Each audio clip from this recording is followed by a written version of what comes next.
Akhirnya kita tiba di saat yang telah ditunggu-tunggu oleh teman-teman yang sudah ikut giveaway time episode 2 yang terkait buku ini, novel Sang Penyayat, yaitu yaitu episode pengumuman giveaway time episode 2 The Winners. Seperti yang sudah saya omongkan pada saat giveaway time episode 2 ini, akan ada 3 pemenang yang saya pilih dari challenge berupa nyeritain pengalaman horor, baik pengalaman horor sendiri maupun yang kamu dengar dari orang lain. Dan dari beberapa yang ikut telah terpilih 3 cerita terbaik yang betul-betul menyeramkan.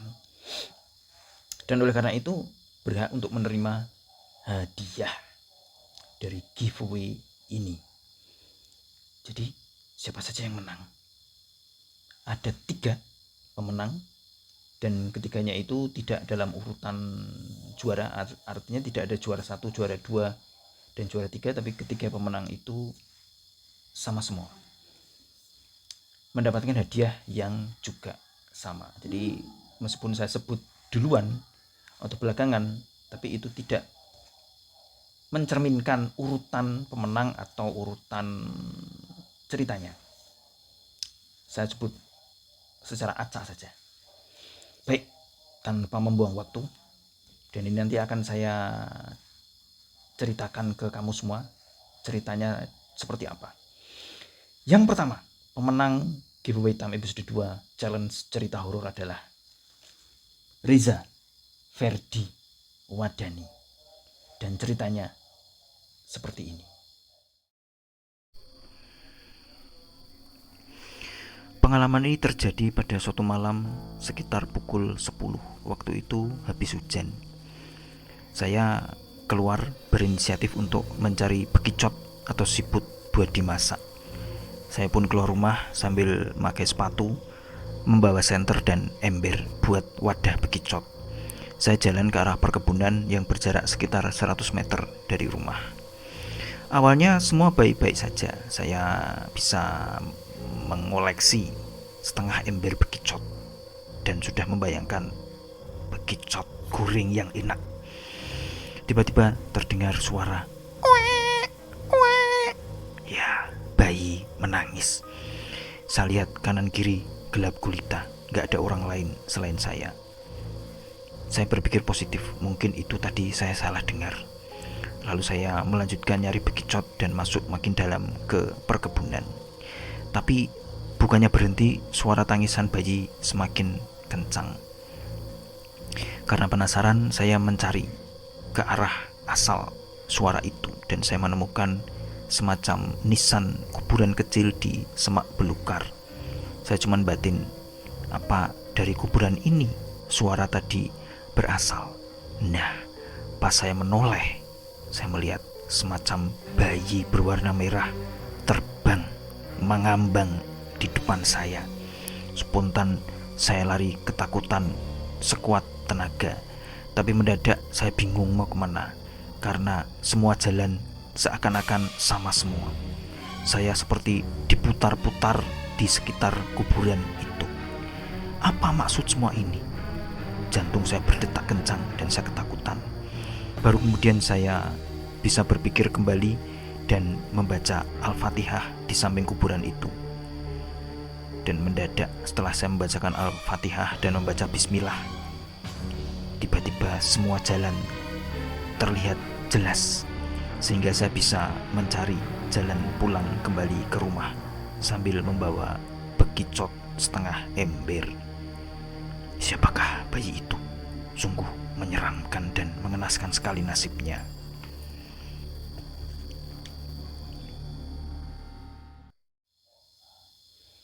Itu tadi cerita dari akun Reza Ferdi Wadani. Kita langsung ke cerita dari pemenang berikutnya, yaitu akun YouTube yang memakai nama Samael's Wife. Reza tadi saya tidak tahu di kota mana, Samael juga saya tidak tahu di kota mana karena tidak ada keterangan lokasi domisili. Tapi yang jelas cerita dari Samael's Wife ini mampu membuat saya bergidik setelah membacanya. Ini dia ceritanya.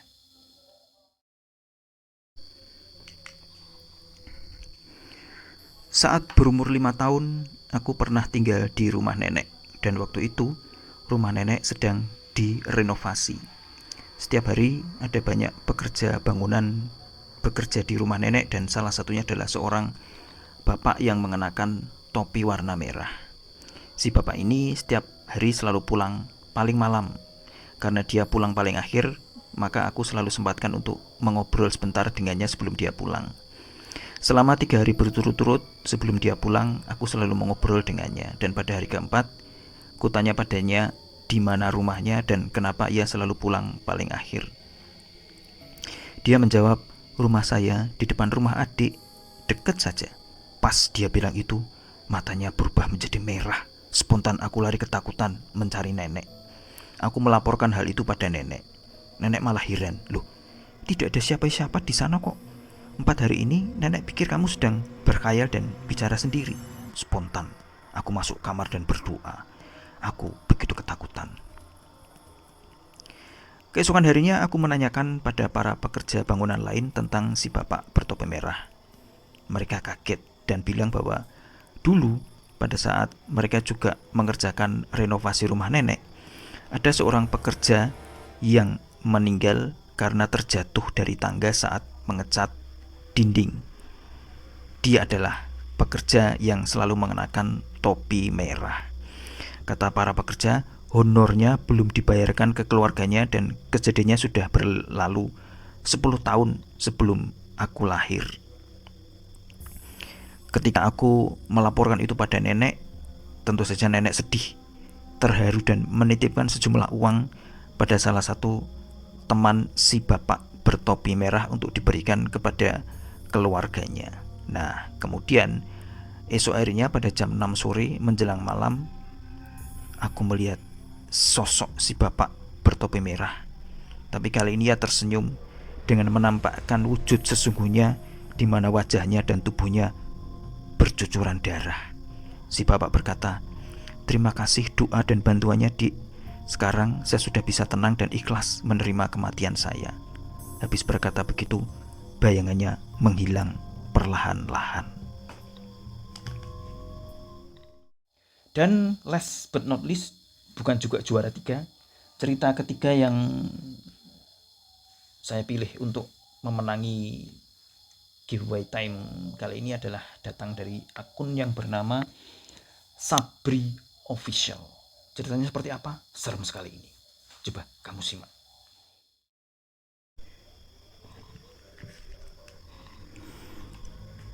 Waktu itu aku masih kelas 6 SD dan aku bareng teman-teman ikut mengaji di tempat ngaji yang berada di dekat tempat tinggalku. Kata orang, tempat itu angker karena dulunya didirikan di bekas kuburan.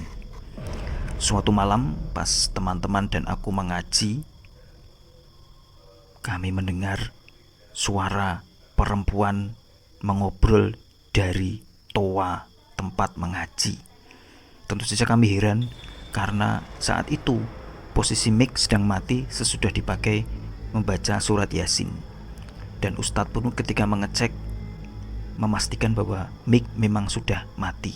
Jadi dari mana toa bisa mengeluarkan suara perempuan-perempuan yang sedang ngobrol itu? Pengalaman lain terjadi beberapa saat kemudian ketika aku dan teman-teman memutuskan untuk menginap di tempat mengaji. Oleh Pak Ustadz kami disuruh tidur di lantai 2 pondok mengaji karena kalau di bawah terlalu berisiko. Selain itu juga karena kami takut. Menjelang tidur kami main ludo dan mendadak kami dikejutkan oleh suara benda keras yang jatuh menimpa seng atap di atas kami. Spontan kami batal tidur dan mengintip lewat jendela melihat ke arah luar. Kagetlah kami ketika saat mengintip, aku dan teman-teman melihat ada nyala api di luar jendela. Kami panik, api apa itu? Karena kami gak merasa pegang korek dan mainan api. Selain itu, Kami takut api itu bakal membuat pondok kebakaran karena bangunannya terbuat dari kayu. Secepat kilat kami turun tangga untuk menuju ke lantai bawah, tapi baru sampai pertengahan kami kembali dikejutkan karena di depan kami, persis di depan tangga, muncul nyala api berbentuk bulat dan terbang rendah mengambang di depan kami. Kami bingung dan kaku serta ketakutan. Lalu kami kembali ke lantai atas dan memaksa diri untuk tidur. Kami ingin pulang karena waktu itu menjelang tengah malam. Tapi tentu saja tidak bisa karena waktu itu cuaca sedang hujan. Akhirnya kami putuskan untuk menginap saja di situ dan menjelang pukul 1 baru nyala api itu perlahan-lahan menyurut. Sekian tahun kemudian ketika sudah SMA dan kami punya HP, lalu kami bisa Google, barulah kami tahu bahwa bola nyala api yang terbang rendah itu bernama Banaspati. Menyeramkan. Selamat untuk ketiga pemenang. Masing-masing nanti akan saya kirimi buku ini, novel ini, Sang Penyayat, yang tebalnya 400 halaman lebih. Seperti ini tebalnya. Dan ada juga ini edisi yang belum saya buka segelnya.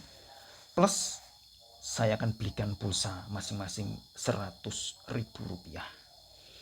Terserah apapun provider selulernya. Oleh karena itu maka bagi ketiga pemenang, yaitu Reza, Samuel's Wife, dan Sabri, untuk segera menghubungi saya bisa lewat kolom komentar atau nanti akan saya colek agar tahu bahwa kamu menang.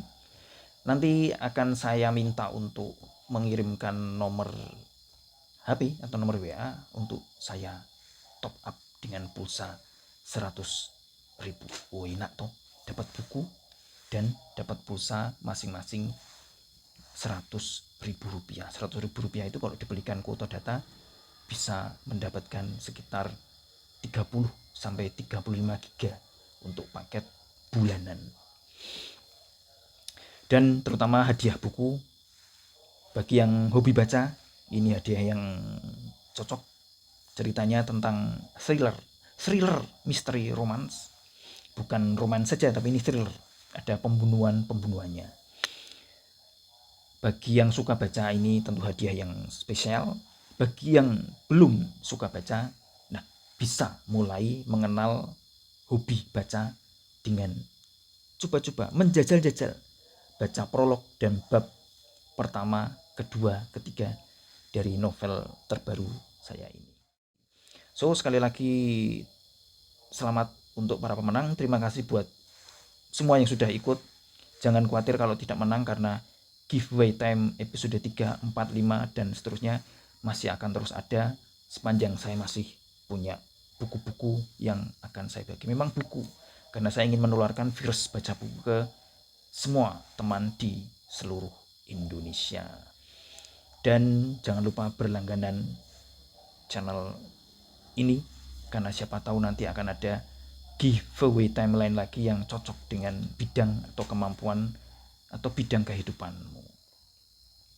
Jadi sekali lagi selamat untuk para pemenang. Nanti kamu harus mengirimkan masing-masing alamat domisili kamu agar hadiah buku bisa saya kirimkan. Jangan khawatir, ongkir ditanggung oleh panitia, alias kamu tidak perlu mengkhawatirkan soal ongkos kirim hadiah. Dan sekali lagi selain alamat rumah juga itu tadi, nomor HP.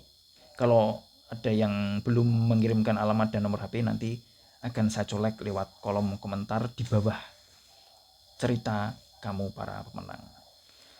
Saya Wiwin Wintarto sign out dan sampai ketemu lagi di giveaway time episode ke-3.